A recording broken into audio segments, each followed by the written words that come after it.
And we are back with the Spires. So for this one, we'll be looking at the 171 to 180, how I did all of the stages, what teams I used, and some of the commendations after the run, right? If you want to check out any of the previous Spire stages, all the way from 141 up to for now at least 180, and hopefully I'll be able to complete up to 200 as well. Those will be in the pinned comment. All of the links to those videos will be linked. But yeah, for now we're watching 171 to 180 and starting with 171. If you're coming from 170, you will not be surprised to see that it's quite literally the same team. Yes, you can use pretty much the same team for the stage, and the reason for that is, once again, the enemy team does not have any single stripper in their team, right? As you can see, none of these units have any strips, and this means it will be super easy to complete as long as you have a Wusa or any other immunity buffer on your team. And yeah, here's the run itself. The strategy is pretty similar to the stage 170. You want to buff up your Wusa at least once manually before going into all of the enemies. And if you're using a similar team, you want to make sure that you have enough cycling so that he would use it on order. If you're not confident that your Wusa will have his skills ready by the time immunity wears out, just play it manually. It's not a big deal. As you can see, I played it manually in here as well, and it was just fine. The moment you get your ultimate charged up, you will be able to spam it with the Water Fairy or any other cooldown reducer, and will be just fine, right? For what you want to focus, it doesn't really matter. I focused on the magical archer since she naturally will be the tankiest, being the boss creature in the stage, right? But since no one can break through immunity here, none of them will really do damage, so it doesn't really matter who you're focusing on, right? The only thing I'll say is, if you're not running immunity for whatever reason, right, at least don't bring any defense buff into this match, because Wind Beetles have a passive where they will replace defense buff with a defense break. So yeah, that could be scary if you're not running immunity for whatever reason. But if you do have immunity, it's not a big deal, since they won't be able to apply it anyway. And yeah, after that, you really just need to focus on some of the units. Again, up to now, I still haven't realized that my Water Cleave has a defense break, so I'm still not using it, and I'm still going the difficult way by just spamming my ultimate. But yeah, very simple stage, just nuke whoever you want. If your summoner has a little bit more damage, you will be able to nuke it even faster, right? And yeah, I'll just leave it running, and I'll see you 172.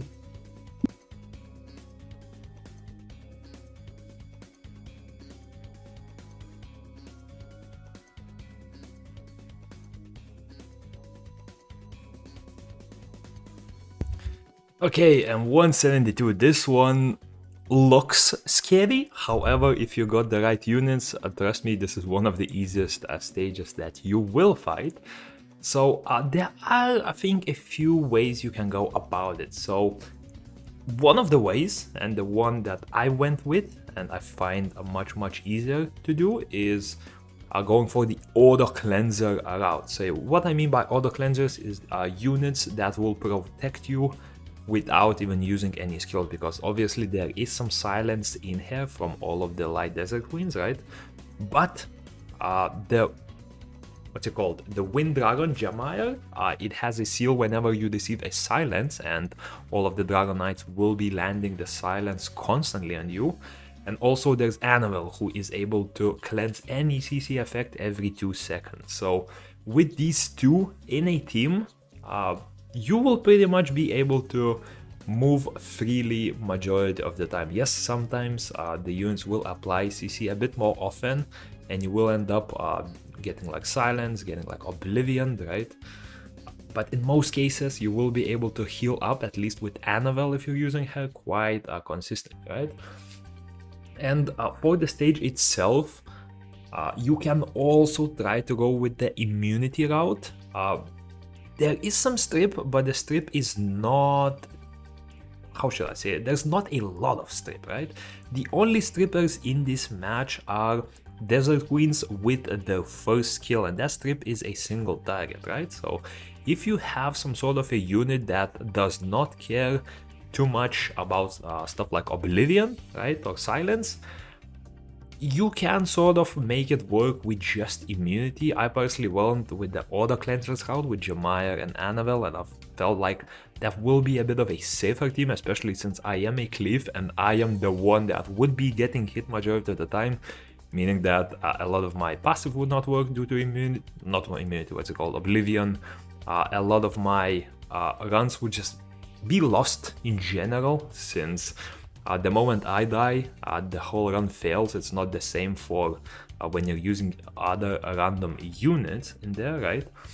But yeah, apart from that, I really just use Perna to nuke the archer, like the boss creature right off the bat, because he will obviously receive most of the damage. After that, I just started slowly chipping away, just healing up and chipping away with Annabelle. Surprisingly enough, Annabelle, especially with her ultimate, will do massive damage, and yeah, with her I was just able to nuke everything in this boss. But yeah, if you do have the ability to bring them, Jemire and Annabelle, they will completely dominate the stage, and you will be able to bring any third unit that would help you win the stage easier. Okay, and now 173, which I can confidently say is the easiest stage, at least from the first 20 that we got, because again, they do not have any strip in this roster at all, and quite literally all you need is just an immunity buffer. That's quite literally it. For this one, I just went with the regular ultimate cycle because I thought that my cleave damage would be enough in most cases, and surprise why it was actually. But yeah, the general strategy is I finally realized that my water cleave also has defense break, which is huge, right?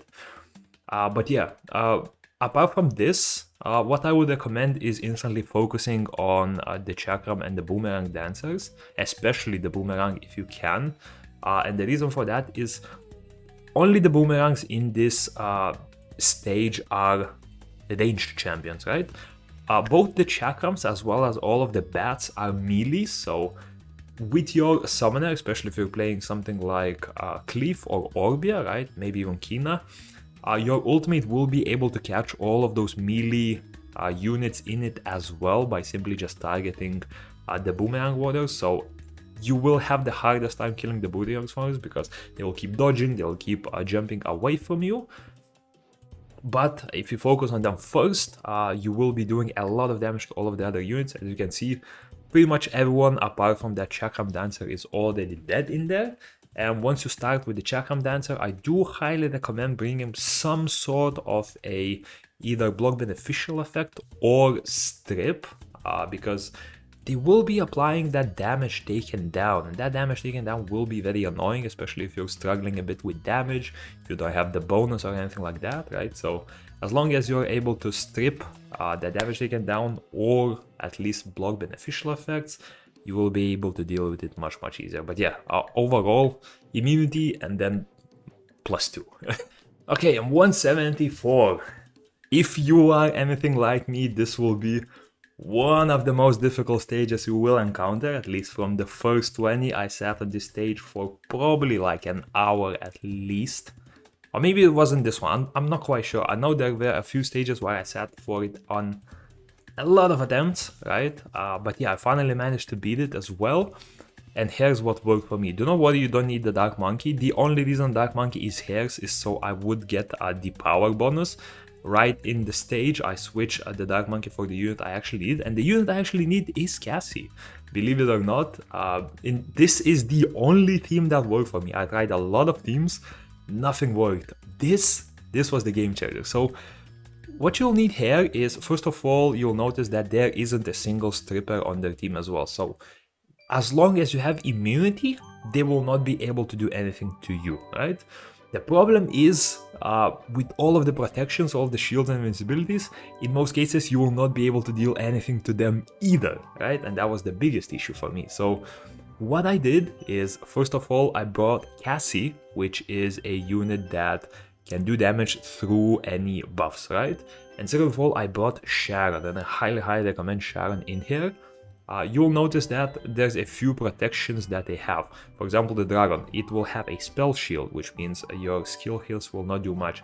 It has all of the healing, it has all of the buffs, and it sometimes even has a cleanse, right? So what Sharon does, it first of all is applies Oblivion and Defense Break, which means you will be able to deal with some of the units with passives, like the Joker, and the Joker is the one I would recommend targeting first.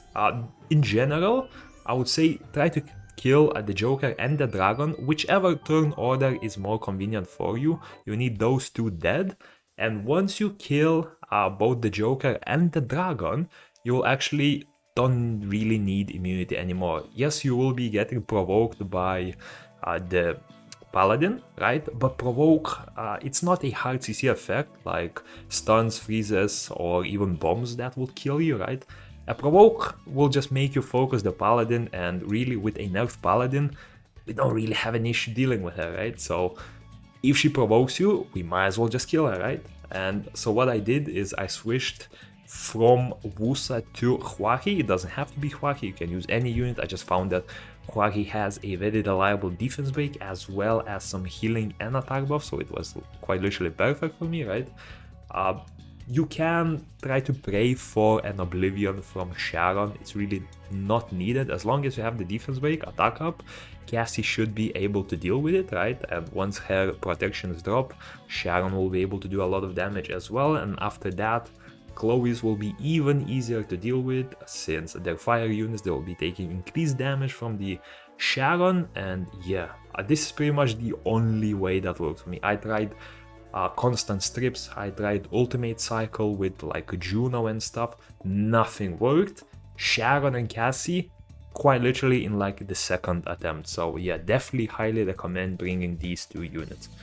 Okay, and now 175, so as previously I switched out the Dark Monkey after getting the bonus to the Water Fairy, right? And for this one, I will say this, if you are doing this without power bonus, my strategy will be a little bit difficult for you, right? If you do have the power bonus, you should be okay, or if you just like have OP units in general. But in here, the general strategy will be to nuke all 4 units that are in the boss as fast as you can, right? And while doing that, I would highly recommend not doing too many harmful effects to the boss, because every time the boss receives harmful effects, she will be getting stacks, and once she hits 8 stacks, you will be in a lot of trouble, right? At 2 stacks, she removes immunity if I recall correctly.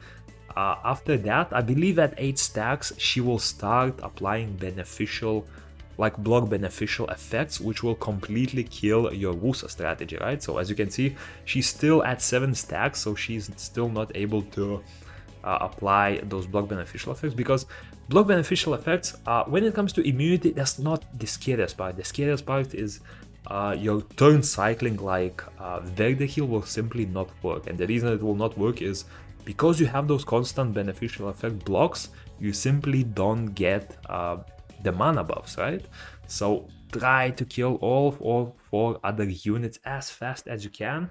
And after that, the general strategy was, since I pretty much was not able to get any buffs, there was really no point for me to keep both Wusa and Verde Heal, right? Like, you can see I'm making some mistakes here. I'm ulting with Verde Heal, although I'm not getting anything.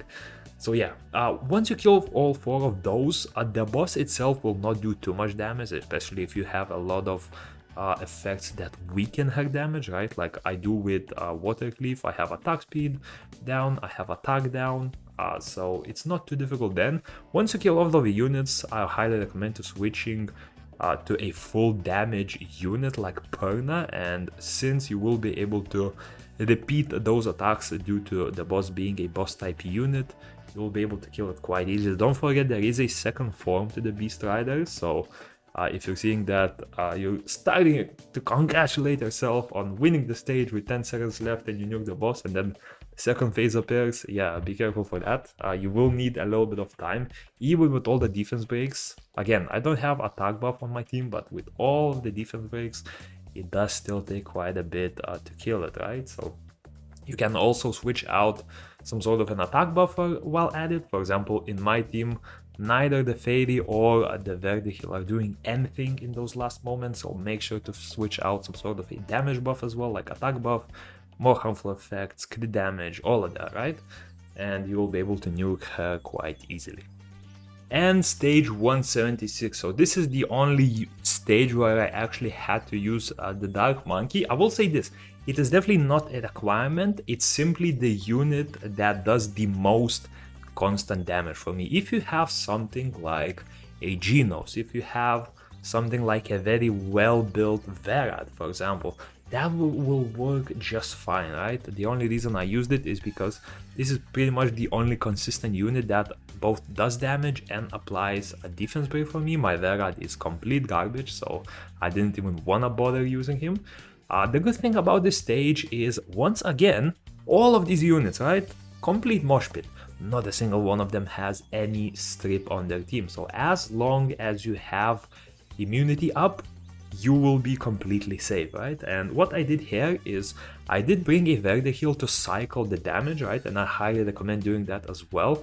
I didn't bring any unit to charge ultimates faster. I just spammed Wusa to manually charge it myself. The good thing about this is, for example, if you're a Cleave, you will be getting hit a lot, and every time you get hit, there's a 10% chance to get 1 mana, so you actually end up getting quite a bit of mana this way as well, right? And once your ultimate charges, you switched out to Verde heal, you ult, and every 10 seconds make sure to buff up the immunity from Wusa, and after that go ham. Go ham with any damage dealer that you have. As you can see with my Dark Monkey, I just pumped his second skill so much you couldn't even see what's happening, and after 10 seconds, believe it or not, everyone is dead, right? So whatever damage dealer you have that does a lot of debuffs, a lot of AoE damage, you can, honestly, I'll give it a wild thought, and I would say you could even go for something like dot stacking or something, right? It's a bit more difficult because there are some anvils, so they could cleanse that, but as long as you have a lot of harmful effects, they won't be able to cleanse it, all of that, yeah? But yeah, my Dark Monkey doesn't even have the artifact which like prevents cleansing, so it's not even that required, right? You can see, like, I'm bringing him for pure damage, nothing else. He's there for defense breaks, he's there for damage, that's it. But charge up your ultimate with Wusa, ult with Verde, and go full ham. If you're not able to kill it in the first round, again, start cycling Wusa slowly. Once you have your ultimate, go for second round. By the second round, you hopefully kill everything, right? And yeah. Okay, and 177. So this one will be a little bit difficult since you do need to do a lot of damage in here. So the main goal will be to nuke Sekhmet as soon as possible, because she will be applying a lot of silences to you. She will be stripping all of her buffs as well as applying defense break, which could get scary quite fast, right? So you will want to nuke her as fast as possible. What I used in here is a Masha, because I found that the block beneficial effect will counter both of the Beast Monks, since they simply won't be able to apply the defend buff, right? As long as you, of course, land that thing. But yeah, that's how I did it, at least. After that, I focused on the Beast Monks, starting with the Dark one and then the Water one, right? With Masha doing most of the damage, defense breaks, all of that, right? I did sort of like an ult cycle. It wasn't with Verde heal, it was with Juno, because with Juno you will simply be able to strip a lot, gain mana from that, cleanse a lot, gain mana from that, then you will be able to cycle with Water Fairy, and you will be able to just ult a lot, not as much as with Verde, but quite enough, right?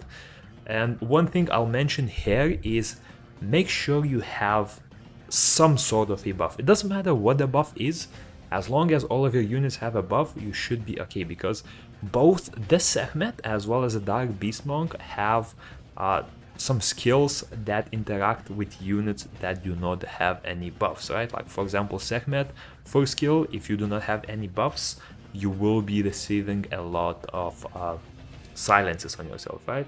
Don't quite recall what the Dark one is. I think it's like in the second skill or in the passive, but that also interacts with the way when you don't have any buffs, if I recall it correctly at least.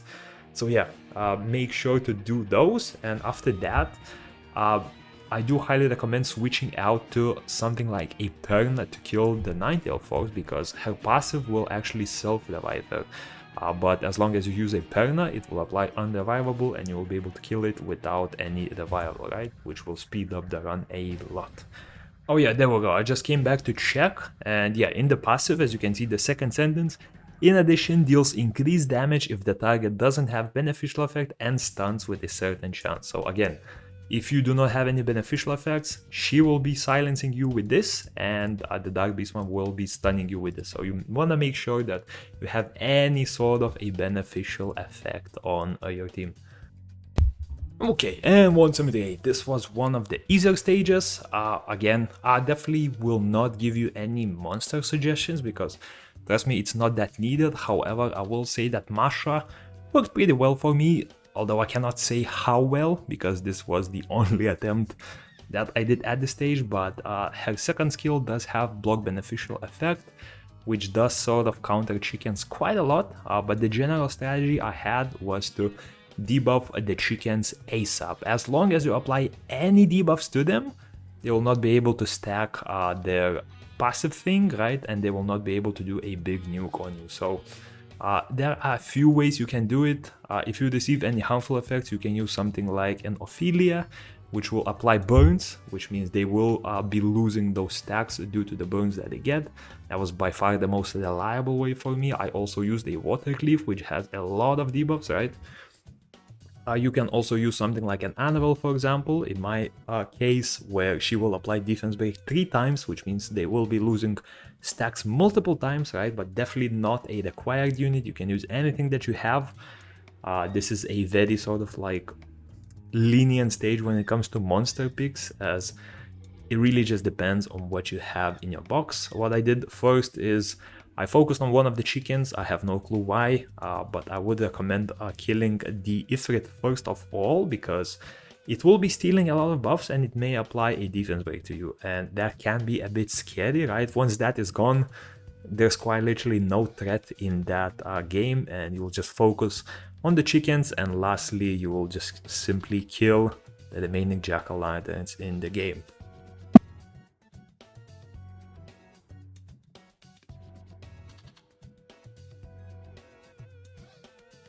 Okay, and 179 is again gonna be a little bit more of a difficult stage. It's again one of the twin stages, however they now have a strip with those dark boomerang waters, right?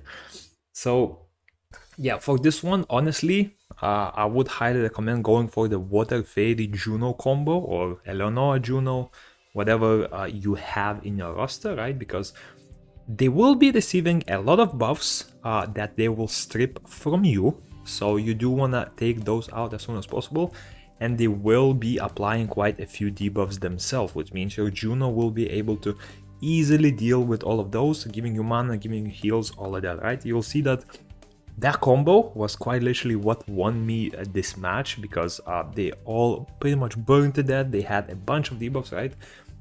The second thing I highly recommend is having some sort of a unit or summoner that will be able to lower the damage a lot. You can see that I even switched from my Water Cleave, like the defense break skill, to the damage lowering skill, because once you lower their damage, yes, they will apply those strips, yes, they will apply those defense breaks, but they will not be able to kill you as much, right?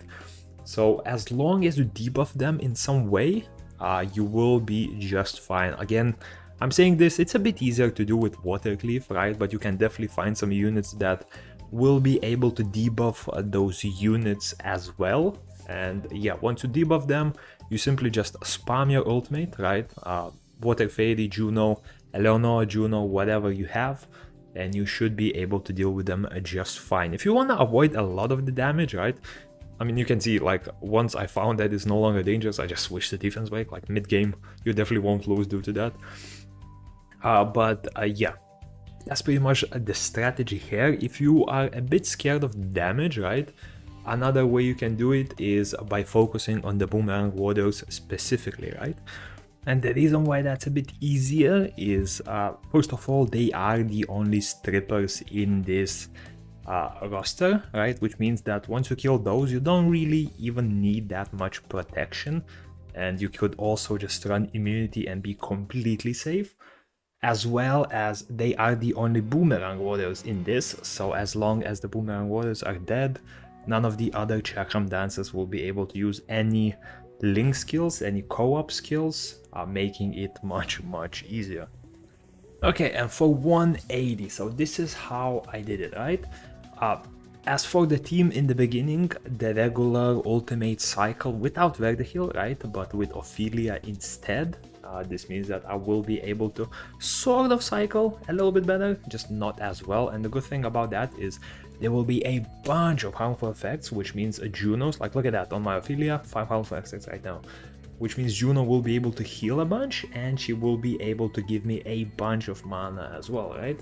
And the general strategy for this is I focused on the light pumpkins first of all, and the reason I do that is they give you a lot of trouble dealing with any other unit, right? They will constantly apply immunity if you give them CC effects, they will cleanse those CC effects, and especially if you are a cleave, this stage is quite literally built against you because your provoke is a CC effect, and the moment you provoke, you pretty much get immunity on all of the units from that dark pumpkin. So what I did is I focused on the dark pumpkins first.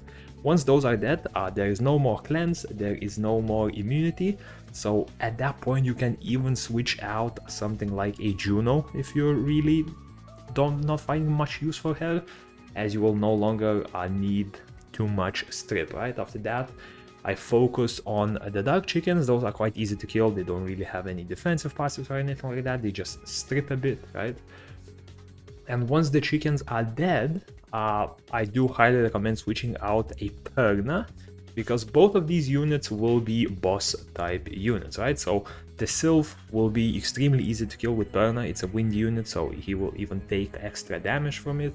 You'll notice that my Perna will completely destroy him in like 2-3 hits. He will be getting that spell shield, because keep in mind these bosses do come with the legendary artifact passives.